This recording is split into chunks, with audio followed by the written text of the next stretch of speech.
Hey mental workers, you're listening to the Mental Work Podcast, your companion to early career psychology. I'm your host, Dr. Bron Milkins, and today we have a listener story which I am so excited about. In a listener story episode, we hear from one early career psychologist about their journey towards registration, the learnings they picked up along the way, and where they're headed in the future. There's lots of deviations in these conversations and we get to hear what it's really like. So it's a real life relatable conversation. And here to share their story with us is Fabian Friedrich. I tried to Awesome do the German. pronunciation. No, Fabian was really Friedrich. good. Okay.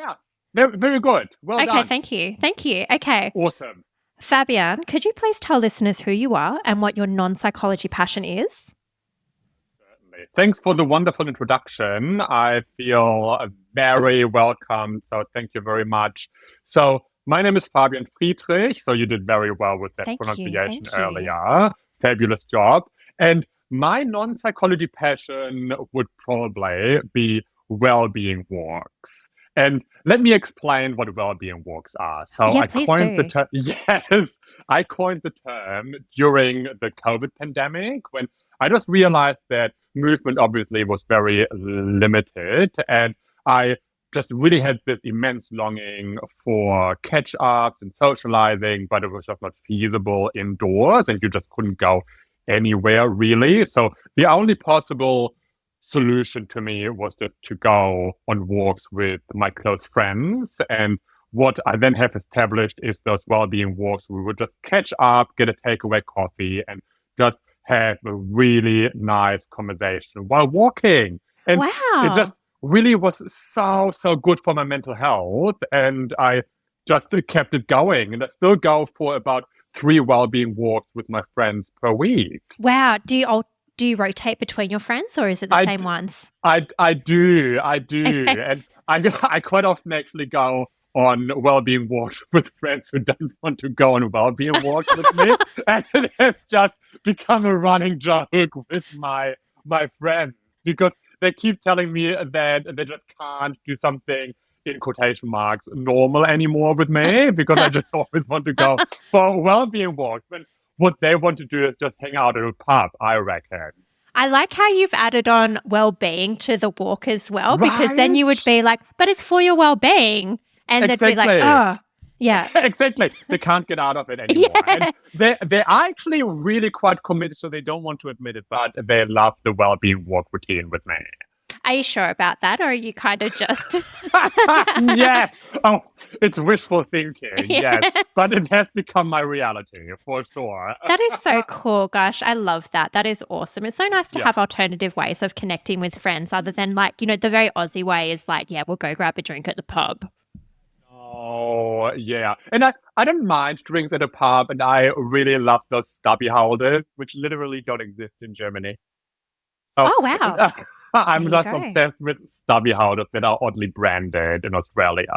Yeah. So it's not mutually exclusive, I guess. So you can like well-being walks and still like a drink at a pub. And sometimes our well-being walks end at a pub. Oh, I see.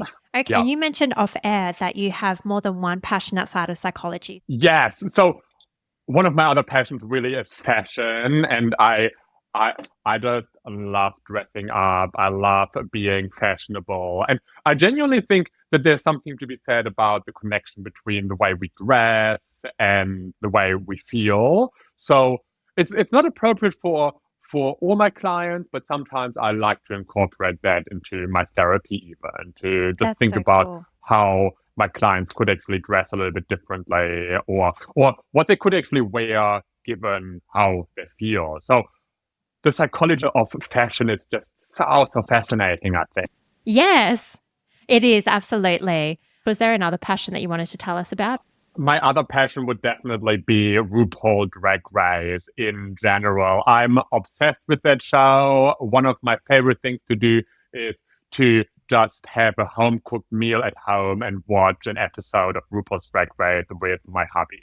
Beautiful. That is a great passion to have. I'm so glad that you have lots of passions outside of psychology, but let's move our attention then to psychology, to your journey, because listeners might be able to tell from your beautiful German accent that perhaps Germany is a place for you where you started out in psychology. I definitely did. So my psychology journey actually started back in 2010, which I can't believe is 14 years Wow. ago, Wow. which Gosh. is, I know, 2010 is 14 years ago. Back then, I decided to enroll in a Bachelor of Psychology at the beautiful University of Düsseldorf. And in Düsseldorf, one of the wonderful professors there has developed the G-Power calculator. And G-Power just is a tool that many researchers would know to just estimate the power needed and the sample size needed for a scientific study. And I just love the fact that around the world, researchers are using a tool that was developed at the University of Düsseldorf. No, it's so cool because you told me about that before we met, and I used G-Power for my PhD, and I was like, oh, wow, it's the university that made G-Power. There we go, right? The world is a village after all. Yeah, totally. So you started out your psychology journey in 2010 Yes. in Dusseldorf. What Yes. happens next? So then I decided that I just wanted to broaden my horizon as people in the young 20s quite often want to do. And then I was contemplating where I would actually like to study overseas. And then I was tossing up between the US and Canada and Great Britain and Australia. And then for some reason, Australia felt like the right choice. So I picked Australia to do a semester abroad. And then the second decision that I needed to make was what city to pick. And then, interestingly enough, I picked Adelaide.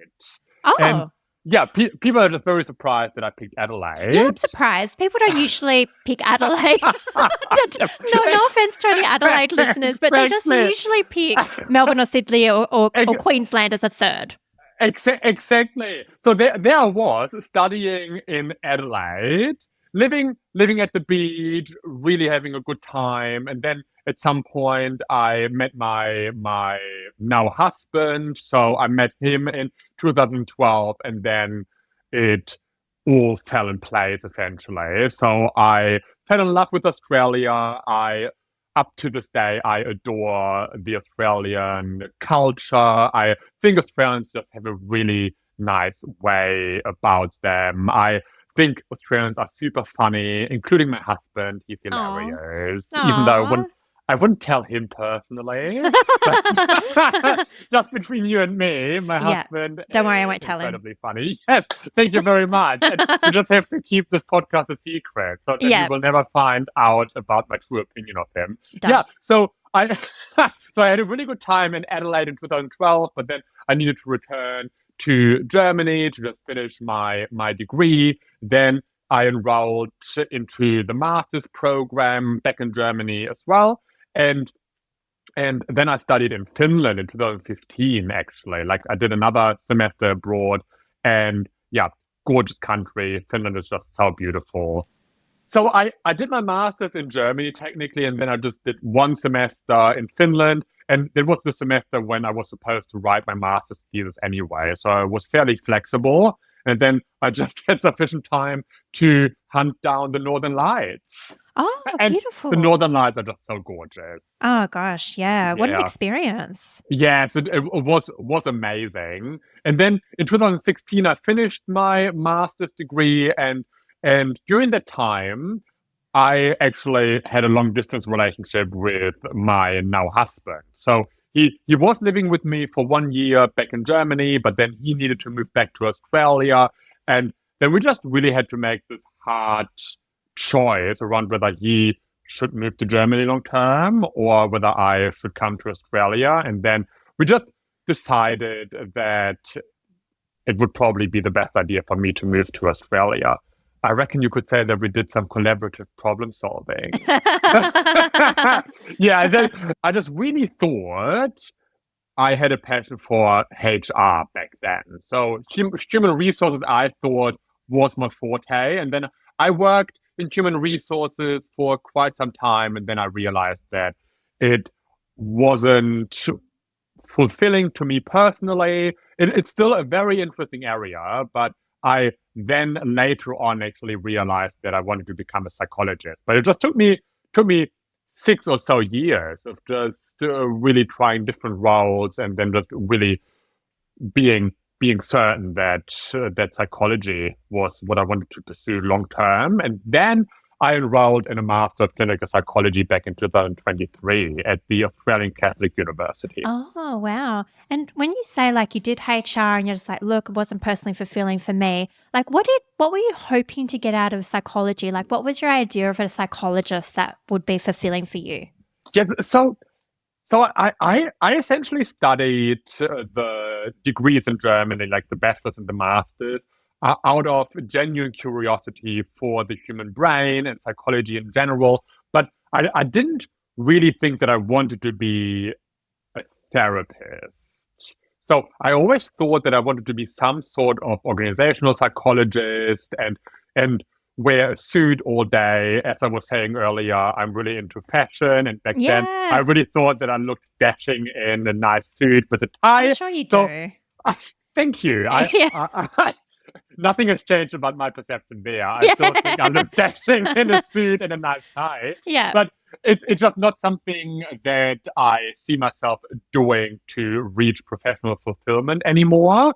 And this just really signifies, I think, that a young person's brain just really is not fully developed until the age of 25, I reckon. So I just had a lot of maturing to do, and all those preconceived notions around what I thought I wanted to do professionally, I just needed to discard over time, which just came with this trial and error process, like me really going through quite a lot of different roles and then just really realizing along the way what components I actually resonated with and what I really didn't like. And then the wonderful epiphany just really occurred back in 2022 when I then went through this process where I thought about all my professional roles, and then I just really realized that a career as a psychologist working with clients and in mental health would just really tick all the boxes. Wonderful. And so could you let us know, with your journey to becoming a psychologist, what were the best things and then what were the most challenging things? Yeah. So are we talking about the Masters of Clinical Psychology, essentially? Yeah, but you could also comment about your bachelor's or the other study that you did. Yeah, I'm curious, like the whole pathway, like what was most challenging and what was most rewarding? Yes. So the most rewarding part about becoming a psychologist, I genuinely think, is to just develop incredible knowledge, develop marvelous skills around how to interact with other people and how to actually support other people. And before I started the Master of Clinical Psychology, I actually didn't have a very solid understanding of all those different components that make a good psychologist. And it ranges from micro-counseling skills, unconditional positive regard, like showing empathy, but then also technical skills that you just have to know around psychological interventions. And there's just a lot that comes together when you are a psychologist. And I think that just has been one of the most rewarding components to just realize that you are able to hold space for your client and use all those skills to actually then help your client. Wow, you said that really beautifully, because that really resonates with me as well, because I feel like I didn't really know the full scope of what a psychologist did before I became a psychologist. Like I remember preparing for my interview for my master's course, and I remember reading stuff and it was like, say you want to focus on formulations, and I didn't know what a formulation was. And so like in my interview, I was like, I'm really interested in working and helping people and using formulations. And I was like, nailed it. But you're so right. It's so wonderful learning about these very nuanced skills and micro counseling and how you empathize and actively listen with people and how you help them with psychological knowledge. Yeah. Yes. And it's just very powerful to just develop the self-knowledge around yourself, that you can actually be the person who combines all those different aspects and facets and skills that constitute what a good psychologist actually is. Yeah. Yeah. No, I'm so glad you found that really rewarding. And what would you say were some of the challenges of study? So there are unfortunately quite a lot of challenges, hey, Tell as us. you can probably relate to. Yeah, so it obviously starts with the interview process of getting admitted to the clinical master program. So I thought that was a fairly daunting process. It it actually involves applying for quite often numerous universities, then going to numerous interviews and possibly being rejected for quite a few, and then just never know whether you actually will get a spot in one of the master programs. So that definitely is the first challenge. Then the second challenge, I think, was around like starting the masters, not really know what to expect, always feeling uncertain around whether you really are cut out to be a psychologist yourself. And I think this phenomenon of imposter syndrome just really kicked in early, I think. So right now I'm still combating imposter syndrome, but it already started back when I was studying, even back in Germany, like never being too certain whether you really are made for it. And and I think that was a very big challenge to overcome. And then just acknowledge that the imposter syndrome was just a part of it all, and then just developing a more friendly relationship with the imposter syndrome and doubting oneself, and just letting it be there, being curious about what the imposter syndrome wanted to tell you, and then not being too deterred by it, I Yeah, but reckon. was it really hard for you? Like, because some people, their imposter syndrome, it's like, every day they're like, oh gosh, I'm a bad therapist. I'm going to get found Mm, out. They're going to know that I'm not meant to be here. Like, what was that like for you? yeah. So I think for me, it might be a rather mild version of it, but it still creeps up sometimes. So I wouldn't get into this stage where I would really doubt my clinical abilities or whether I would then scrutinize myself too much. Oh, But good. I yes, Yeah. thank you, Yeah. thank you.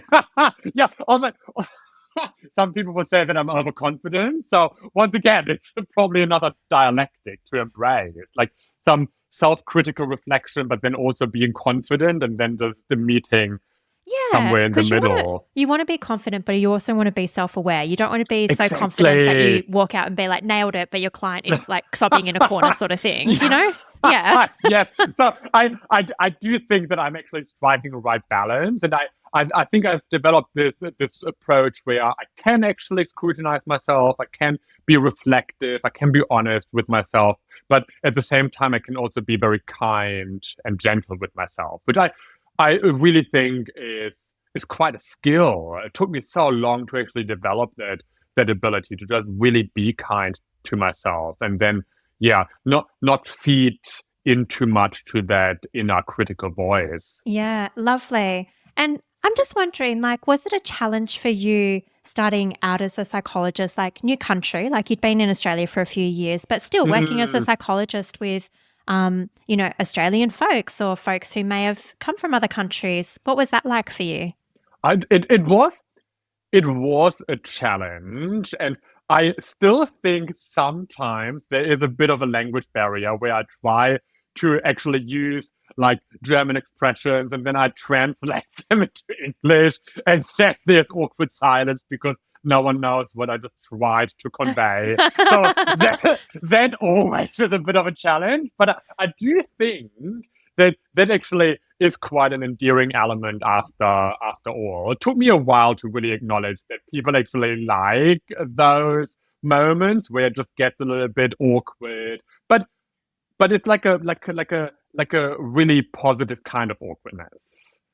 Yeah, like and and I think when it comes to psychology in general, you just definitely have to have a good command of the English language. You obviously have to be fluent, but to be fair, I've had a lot of practice speaking English. So in Germany, you learn English at high school. So since the age of 8 or so, I've been practicing English. So I reckon English itself was never really an issue. I think I think the cultural nuances might actually be the more tricky thing for psychologists from another country, because there are just a surprisingly there's just a surprisingly large number of cultural differences, I think, even between Germany and Australia, where you would usually think the two countries are first world countries. Obviously, they're both Western industrial countries, very high living standards, but the mannerisms, the culture, the way of being is still quite different in both countries, and it just really is interesting to just think about those differences. Yeah, no, it is really interesting. Like, as you were talking, I was just reflecting on how would I be if I did like psychotherapy in Germany? And I would just bring these, it's like such a stunted, because I learned music growing up, I'd be like, Germany, Wagner.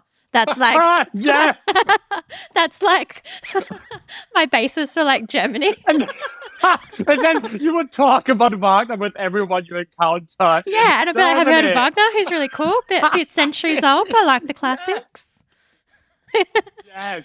So and I just really think there are challenges of being a migrant or an expat or whatever you want to call me right now. So one of the most remarkable realizations that I've had since moving to Australia in 2017 has been that this concept of linguistic relativity really is quite influential in my personal life, at least.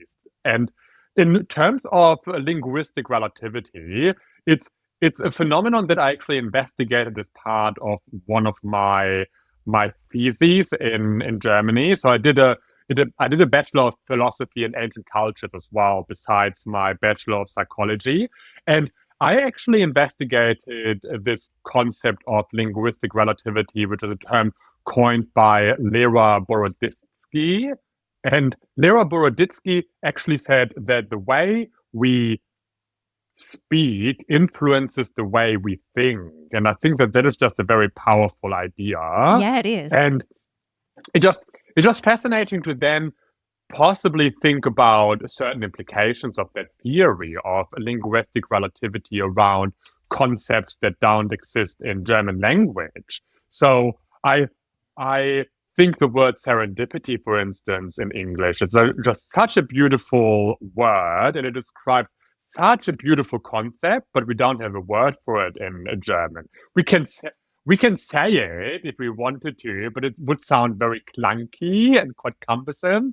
And I don't think people really would refer to this kind of random way of finding something very beautiful, which serendipity actually beautifully encompasses. And that's what I sometimes think is one of the interesting things about living in another country, that you just realize that to some extent you start thinking differently due to the language that you then speak on a daily basis, and that might actually have some implications on therapy as well. I don't know. We probably need to do some research into it, but it would be a very interesting research interesting. question. I mean, like, because in therapy, we speak with people most of the time. So if speaking influences how you think, it's really remarkable that we can perhaps like clients can speak in a different way, and then that can influence their thoughts and maybe how they're coping with life situations. Like, is there any way that you bring linguistic relativity into your therapy work? Probably more indirectly. So I wish I had found like a more conscious way of applying it, but so far it's just a theory that is operating somewhere in the background, I guess. And just curious, is there any German things which you've noticed that Australians don't have like a linguistic concept for? So there are the typical ones, I guess, like Schadenfreude, which is like feeling this kind of joy when something bad happens to another person. I love that. I love that concept. I think it's hilarious when someone falls off their bike, for instance. Yeah. I'm being a bit facetious here. Or like another one is Flugscham, which I actually think is a very interesting one. Oh, what's that? Which refers to like the shame of flying or like air travel, because air travel just comes with a lot of emissions. And German has like a word for it, like really feeling guilty about Oh, traveling, especially via yeah. plane. Wow, that's Yeah. it's so amazing, like these different concepts, which like your brain just it's like I know of that shame, I know of that guilt, but I do Mm, not have a word for it. So like I love it. exactly. Yeah. Exactly. And yeah, and then one of the words that actually has been introduced into the English vocabulary in the past 20 years, I suppose, is like angst or Angst, as you would say in German, like this feeling of anxiety, but it's more similar to like terror even. So that might actually also be an interesting example of where linguistic relativity really might be relevant in the therapeutic context. No, Interesting I think it's questions. because, we're constantly like clients describe so many things to us about their experiences of life. And I feel like sometimes I will have sessions where it's like we're trying to work out the right word to describe their experience. Totally. And I'll be like, fear, anxiety, terror, shame. And they're like, nah, nah, nah, nah. And then we'll hit on the right word. And it's like, yes, it's that. Then you're like Flugscham. Yeah, yeah. I have to add that in. Try it. Flugsha? Try it. Yeah. Yeah. Yeah, I'll try it. No, that's so cool. And just curious, do you provide therapy also in German? Oh, I wish, but I have difficulty recruiting German clients, Oh, that's a unfortunately. shame. I really wish I would actually gain some experience practicing in German. I've Yeah. never done therapy in Oh, German. what a shame. Yes. Okay. Yeah. So I just need to advertise it more widely. But Yeah, it, listeners, if you're German, if you know any German folks yes, who exactly. Fabian's your person. Yes. And we Yeah. can make a whole session about Flugscham if you want. Oh, wow, that'd be so cool. Yeah. Okay. So, Fabian, was there any other challenges that you wanted to tell listeners about in your journey to gaining registration? I think one of the massive challenges was the practical experience. So both my bachelor and master degree in Germany were actually very theoretical, and they didn't teach me anything around how to actually work as a psychologist or a therapist. So I actually needed to learn all the skills newly. So you would think that if you do a master's program in Germany, you would actually be equipped with those practical skills. But as I said, very theoretical program back in Germany. And then how it works in Germany is that you finish the master's and then you actually have some sort of traineeship that you would then add on. And here in Australia, it's just an integrated master's program with those placements. So in Germany, you would essentially then do 1 or 2 or even 3 years of like placement I after the see. master's. Yeah. Yeah. So I hadn't done that. So to me, it was just very scary to start working therapeutically because I just didn't know what to expect. I knew that I had very solid social skills. I knew that I had empathy. I knew that the building blocks probably were there, but I didn't quite know how to combine all those building blocks. And I just really didn't know what to expect and what it would be like to actually be in a room with a client, just one-on-one. And yeah, there were just so many unknown variables, I think, when it came to those practical experiences. And that's why I really think it can be very scary to start one first placement. Yeah. And how did you manage those anxieties? So when you first started out, how did you manage being in the room with somebody for 50 minutes? And did that just come with experience or did you help yourself in different ways? Yes, I think that's where it is just really helpful that from an early age onwards, I actually have been working on myself. I've got a lot of personal therapy experience, and I Awesome. already knew a fair bit about exposure therapy and how Great. this kind of anxiety works, and that you just habituate to anxiety. And quite often, you just have to really face the scary experiences. And I think this knowledge around this habituation just really helped me. I just knew that there was no way around it. And then I just threw myself into the deep end. And I have to say that my placement supervisor back at the gender center where I did my very first practical experience was just wonderful. He still is wonderful.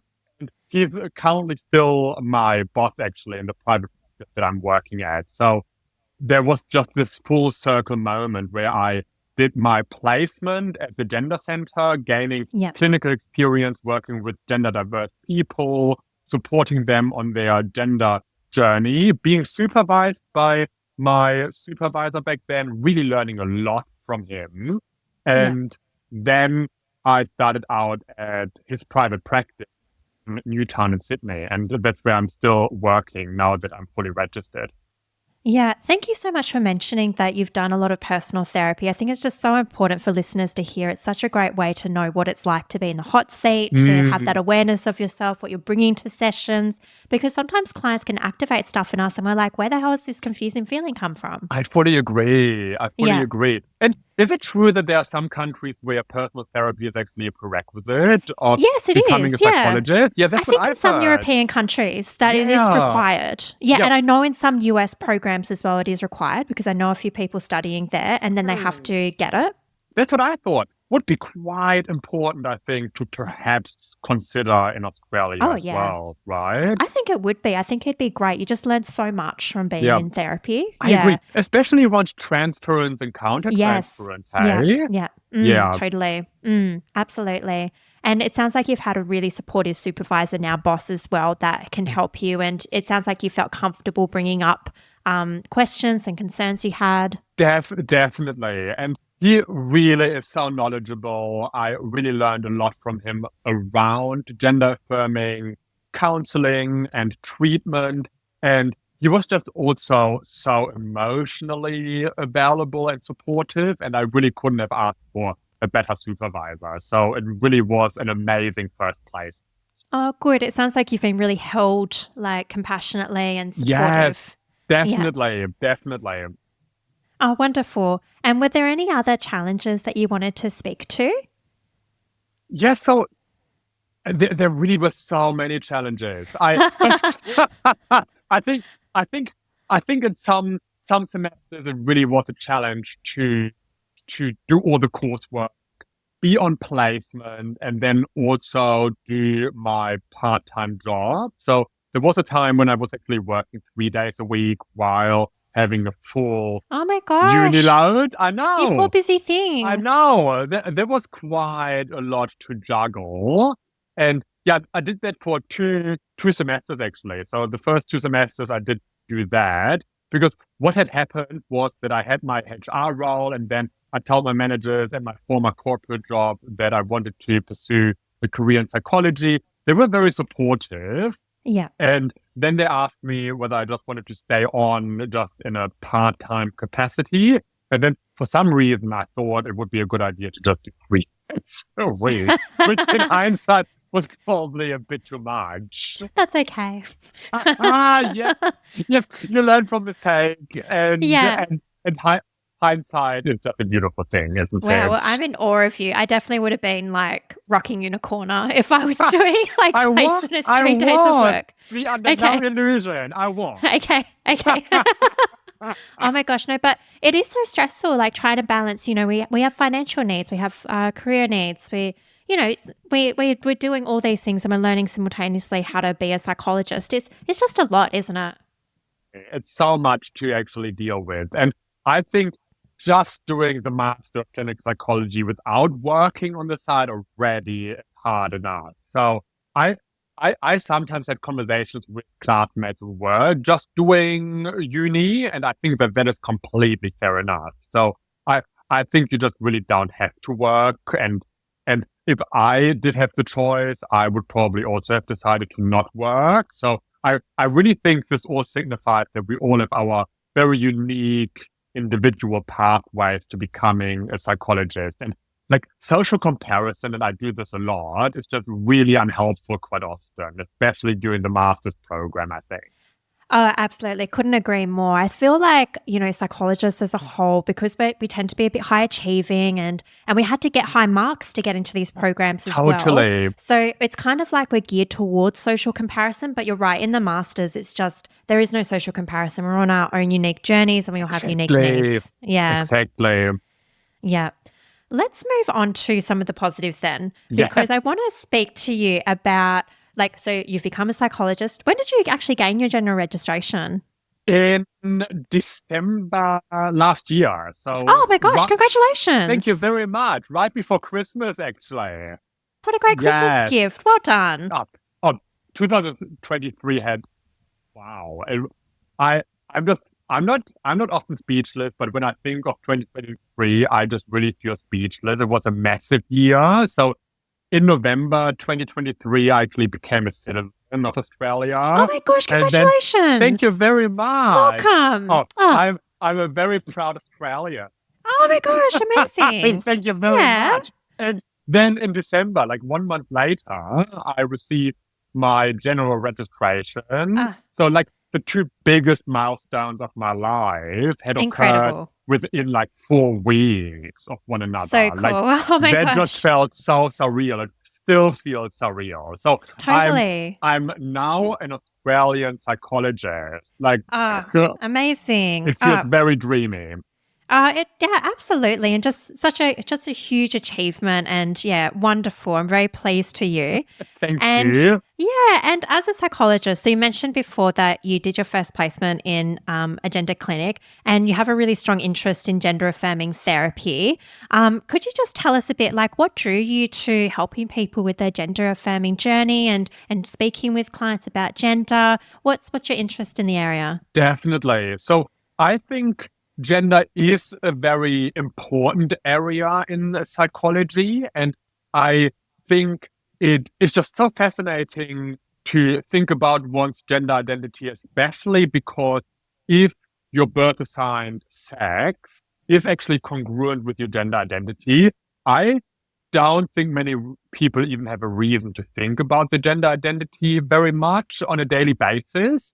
And it really becomes quite distressing when there's a mismatch between one's birth assigned sex and one's gender identity. And then just really experiencing that there is this incongruence. We might want to call it gender dysphoria even. And I genuinely think that it can just cause a lot of distress, a lot of feelings that are very uncomfortable, and then just also a lot of paralysis around the way forward.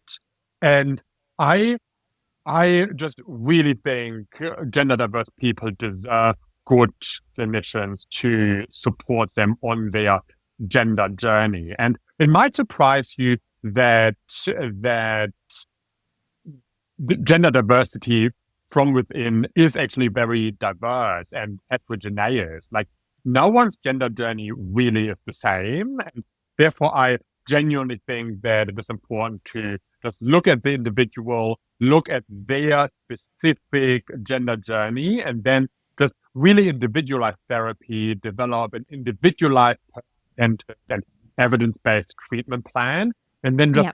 really make sure that you understand the person's gender identity before you actually decide how to affirm the person's gender identity. And it might already sound quite complex, and that's because it actually is. Because then with gender, there come quite a few possible mental health challenges. And when I say with gender, I really mean gender incongruence or gender dysphoria, because gender dysphoria usually doesn't exist in isolation. So when you then treat gender dysphoria, you also have to look at other co-occurring mental health issues, such as anxiety and depression, but possibly borderline personality disorder that co-occur.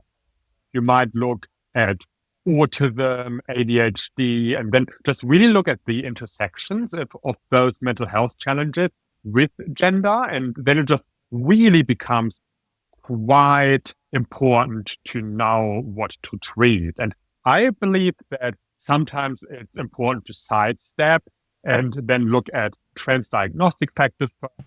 Then you could think about how to target those trans diagnostic factors to then reach symptom reduction and then really ameliorate those trans diagnostic factors and then really create space for gender exploration. So long story short, I am truly passionate about gender exploratory therapy. I genuinely think gender diverse people just deserve high standard evidence-based care and treatment. And I just genuinely want to be a psychologist who can just help gender diverse clients live their most wholesome and authentic lives. And that's the reason why I just really decided to specialize in gender diverse therapy. Wow. It can really hear that passion coming through for you, like that genuine belief, like they deserve the best care possible. And yeah, like, our gender diverse people, like they can often be really marginalized. They can be victims of crime, and they can experience prejudice, discrimination, and a lot of those sad things. And so I'm so glad that you exist to be able to provide that safe space for them.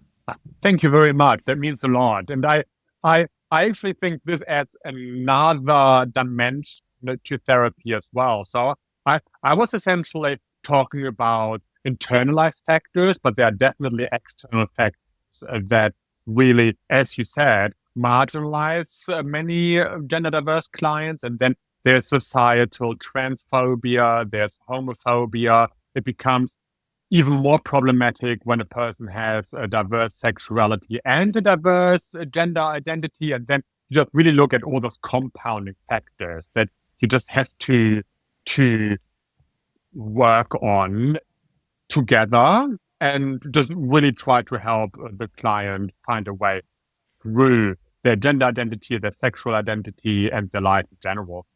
Yeah. Okay. With all the complexity you're mentioning beforehand, I'm just wondering, did that terrify you when you were starting out as a psychologist? Were you just like, oh my God? It did and it didn't, because Okay. I think, so even though it can feel very daunting to actually then work with the client where there is just a lot going on for the client, I genuinely think that it already helps the client when you show genuine interest, you show genuine care and just really curiosity for the client. And that is just the foundation for good therapy, I think. And then I just really tried to ensure that those hallmarks were there. And then I think working through those complexities just really benefit from having established the rapport with the client, having unconditional positive regard. And then it was always my belief that you can just learn all the necessary skills, but you just really have to have the rapport and a good relationship with the client. And the more I learn about gender-affirming care and the Australian environment when it comes to gender-affirming care, the more confident I actually feel supporting my clients, because it just really is important to have quite a lot of skills when it comes to gender-affirming treatment.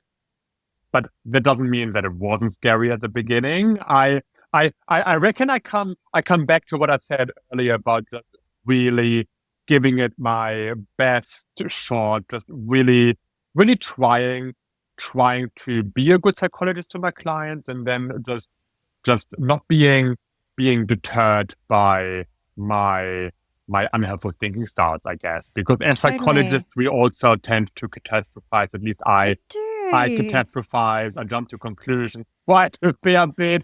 I do emotional reasoning. What am I not doing? Yeah, absolutely. So a lot of unhelpful thinking styles, I think. And when I think back to like really being a week away from starting my first placement, I do think my unhelpful thinking styles went a little bit unchecked. And then it was just important to just acknowledge that I was catastrophizing. I was doing like mental filtering as well, actually. And then just really trying to do some cognitive restructuring, if you want to use that term. Yeah. Self-CBT. Yep, totally. Exactly.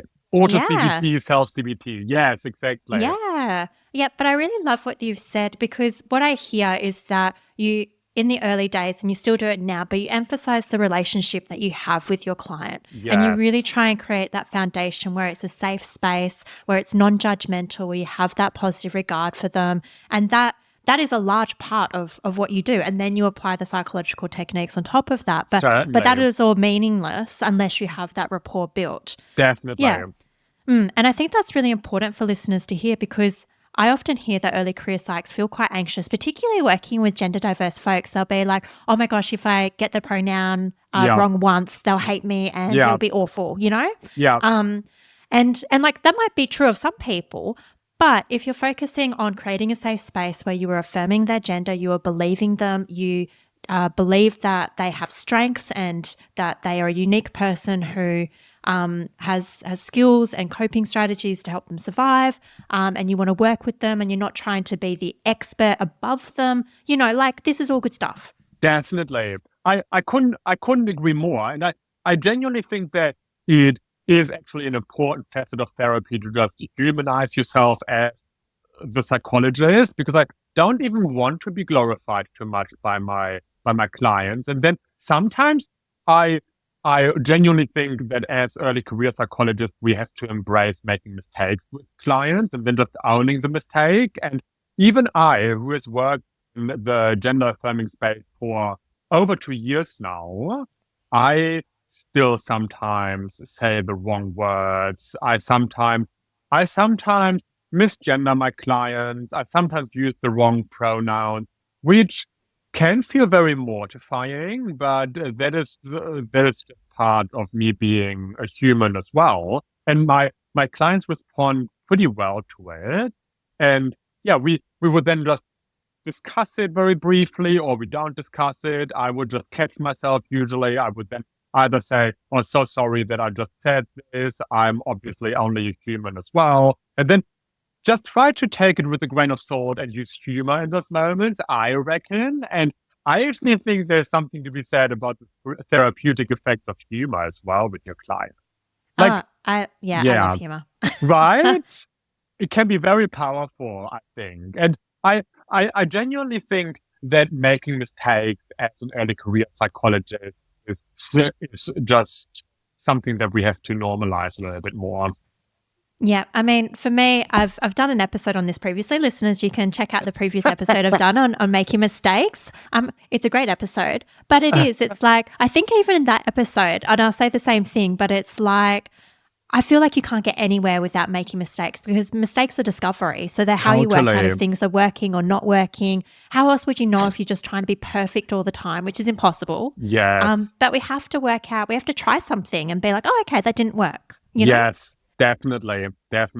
And yeah, making mistakes is part of our growth journey, I think. Like, we grow through mistakes. And one good example, perhaps, is one of my favorite DBT skills, radical acceptance. So I really like practicing radical acceptance with my clients. And it actually quite often works surprisingly well with gender dysphoria in my experience. So it's just really around embracing the feeling, acknowledging that it sucks to be dysphoric. You don't have to like the feeling of gender dysphoria, but you just really try to work through the emotion in the moment and just really develop the ability to just do something helpful in the presence of really debilitating gender dysphoria. But where making mistakes really comes in there is that sometimes radical acceptance really backfires with clients, and sometimes you just really have a bit of a rupture with clients that you then have to recover from, because it can be a bit unpredictable in terms of when radical acceptance really is effective and when it's not. And I had a few clients that really didn't respond very well to radical acceptance in particular. And then it was just really about reestablishing rapport. But if you don't try a skill that is a little bit scary to apply, you will never get into the habit of really applying it properly. So you just have to try it at some point, I think, and then just see whether it works or not. And even with radical acceptance, you know, I've had similar experiences. I remember trying to use it quite early because it was a concept that I really loved when I first learned about it. Yes. Very early in my provisional journey. And I was like, oh, I love this concept of radical acceptance. And I remember trying to use it with some clients, but this is exactly how I learned about timing. Yeah. And I was like, oh, my timing was off. I tried to use it too early. Yes. It was invalidating. I was like, oh, crap, I'm sorry. I understand how that was invalidating for you. And so now when I think about it, I'm like, in my head, I'll be like, oh, I think radical acceptance could be helpful here. But I'll be like, timing. Yes. Awesome. When will I introduce this, Yes. And that's how you develop therapeutic intuition, I suppose. To just really develop like feel for when a certain skill is appropriate and when you should just park it and apply it in a different session in the future. And even like how to introduce it. So for some clients, I'll be like, have you heard of this concept of radical acceptance? I wonder if this could be helpful. But some clients, I use this metaphor quite a lot, but I'll say to them, it sounds like you're in an arm wrestle with this situation. And what would it be like if you went to a handshake? You don't have to like the other person at the end of a handshake, but you're just like, okay, I'm just shaking your hand. Okay, you here? I gotcha. Nice. Yeah, rather than the exhaustion of an arm wrestle. Yes, certainly. Yeah. So different ways of explaining things to different people, and that comes with making mistakes. Definitely. Couldn't agree more. Nice. I'm glad we had a convo about that. Thanks for bringing it up. Of course. Pleasure. Yeah. Fabian, what's important to you now in your early career journey? And thanks for asking, Bronwyn. So one of the most pivotal components that I really try to integrate into my workday, but also into my private life, is just really proper, effective self-care. And I think something that I really think is important to acknowledge, at least this has been my realization along the way, is that self-care just looks very different for everyone. So I think everyone, and this applies to early career psychs in particular, I think, needs to decide what kind of self-care works for them. And at the beginning, I was saying that well-being walks are my passion. So self-care to me really means to go for well-being walks, means to really eat healthfully. It means to go to the gym, even though I hate going to the gym, but I drag myself to the gym. And then I reward myself with sauna after the gym, because our gym is really nice. They have a sauna. So that is a good, I know, that is a good, that is a good compromise and a good incentive to actually then do the body pump workout. Like, body pump is so exhausting. Yeah. It is. And yeah, I just really needed a bit of time to just figure out what works for me, rather than reading up on self-care and then thinking that I just needed to work through a whole list that some rando has developed, because that just really was not practical for me. And then I thought that reading a book, for instance, would be self-care, but I just don't like reading very much on a Sunday, because then it just feels like a chore. So I just needed to realize that reading perhaps even is the opposite to self-care on a Sunday, because on a Sunday it just doesn't feel like self-care. And then I just really got into this thought cycle where I was then thinking that I needed to do self-care that I thought was self-care, but just really wasn't self-care for me. So yeah. So long story make your short, own plan. Exactly. Long story short, I think for early career psychologists like me, it's just important to really tailor self-care to ourselves, and then just really finding out what actually works for us, what recharges our batteries, what do we want to do after a really long, exhausting day at work, how do we recover from a really draining client session, what is just really conducive to us and our mental health, and how do we actually combat burnout, which I really think is a massive issue for early career psychs in particular. Yeah, well, I'm interested in why this is so current for you. Like, have you always been militant about self-care, or did this realization come up from maybe experiencing your own burnout? Yeah. I've always been a very health conscious person. Okay, sure. So yeah. I've always really looked after myself physically, and as I was mentioning earlier, I seek out my own private therapy. But when I started working in private practice in particular, I just really have found that I find certain days very draining. And then I sometimes have days that just stack up where I would really have quite challenging, emotionally exhausting sessions. And then I sometimes don't catch it early enough, and then I just really don't have the feeling that I recover sufficiently, and then I I essentially transfer my exhaustion into the next week. And I think it's just really it's important to have certain self-care circuit breakers and just really, really make sure that self-care. And I really am trying to prioritize self-care because I personally just find working in the private practice context very exhausting at times. Totally. Yes. I'm really glad that you've emphasized that to listeners because it really is exhausting. And I think some of our listeners with unrelenting standards, like me, Yeah, but would and just me. be like, yeah, Yes. would just be like, oh, I'm just being a wimp. I should just push on. Like, Yes. whatever. I'm just not handling. It's me. I'm not good enough. Yeah, exactly. And so I'm always like, it is hard. It is genuinely hard. It is genuinely exhausting. You could be I don't know, like a superstar and you would still feel exhausted in this job. Totally. Yeah. We carry a lot. Totally. I agree. Yeah. I agree. Yeah. And so we need to dedicate that time to self-care. And I'm glad you've found some self-care. I'm just thinking back to when you're like, yeah, my friends love the wellbeing walks. They do. Don't destroy my illusion. They're like meeting tonight and they're like, how do we tell Fabian for the 10th time we don't like the wellbeing walks? They're all planning an intervention. Yeah. I'm sure they like it. I feel reassured. Fabian, looking towards the future, what are your career goals or aspirations? Is there any, do you still want to continue with specializing in gender-affirming care? Or is there any other areas you're interested in exploring further or any other work types?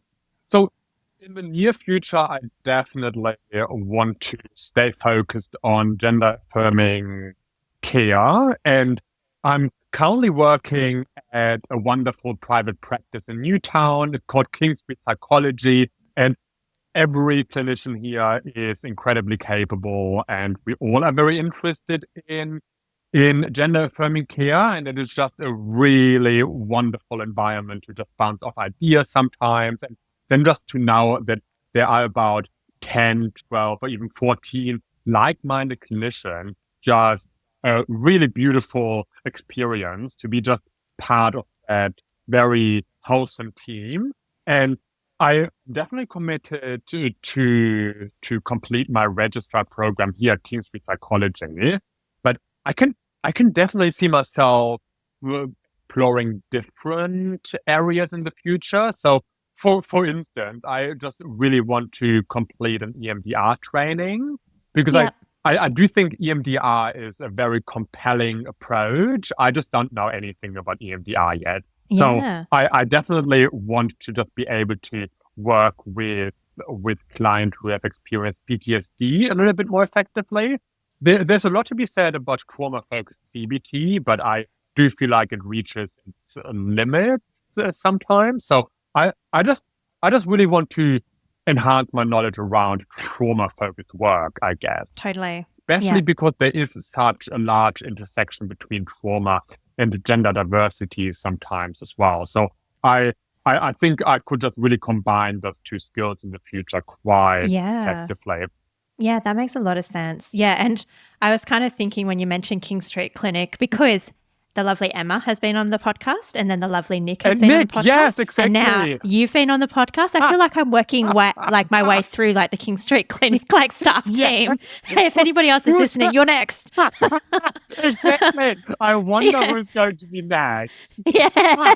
It's very exciting. Yeah, so it's so lovely. It sounds like you have an amazing clinic there. And I love like James Morandini. I always look, because I'm part of the APS gender and sexually diverse professionals group, and James is leading that. And he always posts such great stuff and such good resources and just great research around gender diverse folks. It's wonderful.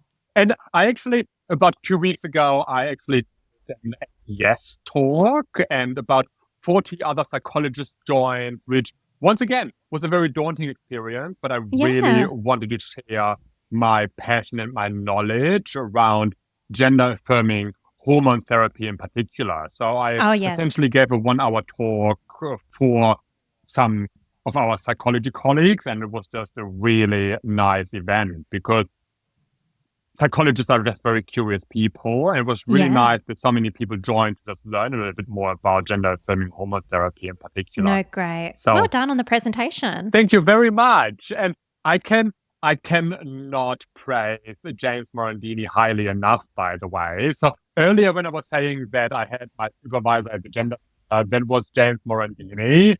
And yeah, he's still supervising me here at Kingsbridge Psychology. He is just the most marvelous clinician I've ever met. And I just really look up to him. It's really nice to have a role model on site.